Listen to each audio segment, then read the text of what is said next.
Hello guys, स्वागत है आप सभी का हमारे यूट्यूब चैनल अंजल केमिस्ट्री क्लासेस में। तो गाइस, आज हम लोग इस वीडियो में इस्पात के कुछ मूल गुणों के बारे में जानकारी करना चाहेंगे कि आखिर हमने पीछे जिस भी विधि से इस्पात का निर्माण किया तो उस इस्पात के अंदर कौन कौन से कंपोजिशन होते हैं, अर्थात उनके कौन कौन से घटक होते हैं, उनका कैसा करेक्टर होता है, उनका गुण कैसा होता है, साथ ही साथ उसमें गलनांक वगैरह कितना होता है। इन सारी चीजों का अध्ययन भी हम इस वीडियो में करेंगे। तो आइए समझते हैं कि आखिर जो इस्पात हमने निर्मित किया है उसका क्या प्रॉपर्टी है। तो प्रॉपर्टियों के अगर क्रम में हम देखें तो सबसे पहले केमिकल कंपोजिशन की हम बात करेंगे। केमिकल कंपोजिशन अर्थात रासायनिक संगठन, कौन कौन से घटक मूल रूप से उसमें होते हैं और उनकी क्या मात्रा होती है। तो आप जानते हैं कि इसके अंदर आयरन होता है।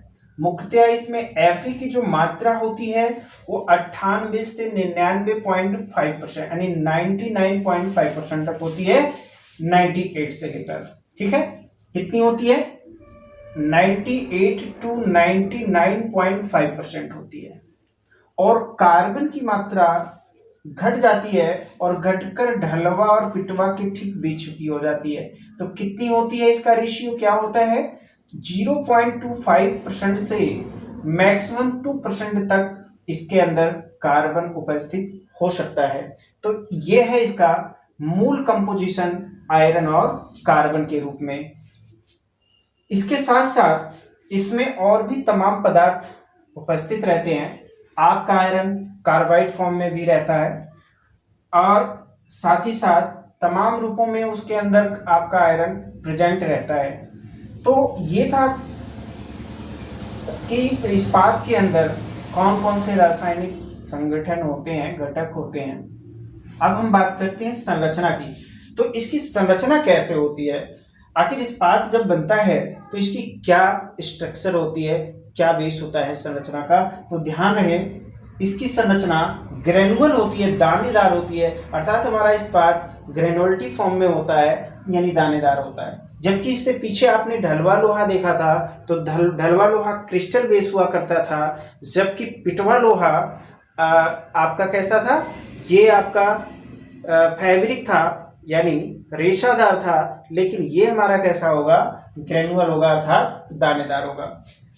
इसके बाद अगली प्रॉपर्टी पर हम आते हैं, मेल्टिंग पॉइंट अर्थात गलनांक कितना होता है। तो इसका गलनांक जो होगा 1570 केल्विन से 1670 केल्विन के बीच होता है। कितना होता है, 1570 केल्विन से 1670 केल्विन के मध्य होता है। यानी ढलवा लोहा से इसका गलनांक थोड़ा क्या होगा, ऊंचा होगा, परंतु पिटवा लोहा से कम होगा। अब बात करते हैं हम इसकी प्रकृति की, यानी ये लोहा कैसा प्रकृति रखता है। तो ध्यान रहे, इसमें कठोरता तो होती है लेकिन बहुत कम होती है, अर्थात मध्यम कठोरता होता है, न बहुत ज्यादा हार्ड होता है और न बहुत ही सॉफ्ट होता है, बल्कि दोनों के मध्य की स्थिति होती है। तो इसीलिए कहा जाएगा कि ये मध्यम कठोरता व्यक्त करेगा। और साथ ही साथ इसके अंदर भंगुरता का गुण भी आ सकता है और आघात वर्धनीयता का भी गुण पाया जा सकता है। तो ये है इसके नेचर। अब हम बात करते हैं वेल्डिंग की। क्या इसको वेल्डिंग किया जा सकता है, जैसे कि पीछे आपने पिटवा लोहा के बारे में जाना है कि पिटवा लोहा हमारा क्या करता था, उससे बड़े आसानी से वेल्डिंग किया जा सकता था, लेकिन क्या इसे भी आसानी से वेल्डिंग कर सकते हैं, नहीं, इसको हम आसानी से वेल्डिंग नहीं कर सकते। हाँ, किया तो जा सकता है पर सरलता से नहीं किया जा सकता है, कठिनाई होती है काफी। तो ये भी ध्यान रखना है कि काफी कठिनाई से इसकी वेल्डिंग की जा सकती है। अब बात करते हैं चुंबकीयकरण की। क्या इसके अंदर भी मैग्नेटिक नेचर लाया जा सकता है, क्या इसके अंदर भी चुंबकीयकरण किया जा सकता है। तो हम बात करेंगे इसकी। तो ऐसे में ये अस्थायी रूप से किया जा सकता है, यानी इसके अंदर अगर एक बार मैग्नेटिक प्रॉपर्टी ला दी जाए तो वो काफी समय तक टिकी रहेगी, बनी रहेगी, यानी अस्थायी रूप से इसका चुंबकीयकरण किया जा सकता है। तो ये था इस्पात का गुण।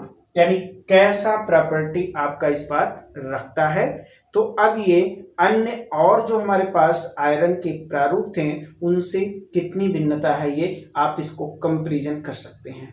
ठीक है, और अब हम लोग बात करेंगे इसका उपयोग कहाँ करते हैं, किस रूप में करते हैं। तो ये हमारे लिए बहुत बड़ा सवाल है कि इसका यूज कहाँ और किस रूप में करते हैं। तो आपकी जानकारी के लिए बता दिया जाए कि आपका इस्पात किसी एक रूप में प्रयोग नहीं किया जाता, बल्कि इसे अलग अलग रूपों में परिवर्तित करके प्रयोग किया जा सकता है। इससे अलग अलग हम यंत्र या सामग्री बना सकते हैं। तो इसके लिए हम सबसे पहले ये जानना होगा हमें कि इसका उपयोग हम तभी कर सकते हैं क्योंकि डायरेक्टली हम इस्पात का यूज नहीं कर सकते, बल्कि उसका उष्मा उपचार द्वारा अलग अलग रूपों में परिवर्तित करके ही उसका उपयोग कर सकते हैं। तो ये डिपेंड करता है किस पर, उष्मा उपचार पर, कि जब हम इसका उष्मा उपचार करते हैं तो उस समय आपका इस्पात किस फॉर्म में जाता है और उससे हम कौन सा यंत्र या सामग्री बना सकते हैं। तो ये उष्मा उपचार पर डिपेंड करता है। जब तक इसका उष्मा उपचार नहीं होगा और उसके दौरान उस आयरन में परिवर्तन नहीं होगा तो ऐसे में तब तक इस्पात का निर्माण संभव नहीं होगा। तो इसका उपयोग हम लोग उष्मा उपचार करने के बाद ही क्लियर कर सकते हैं। इसीलिए यहाँ पे हम सीधा कह सकते हैं कि इसका उपयोग बहुउद्देशीय होता है, ये कई रूपों में उपयोग किया जा सकता है। ठीक।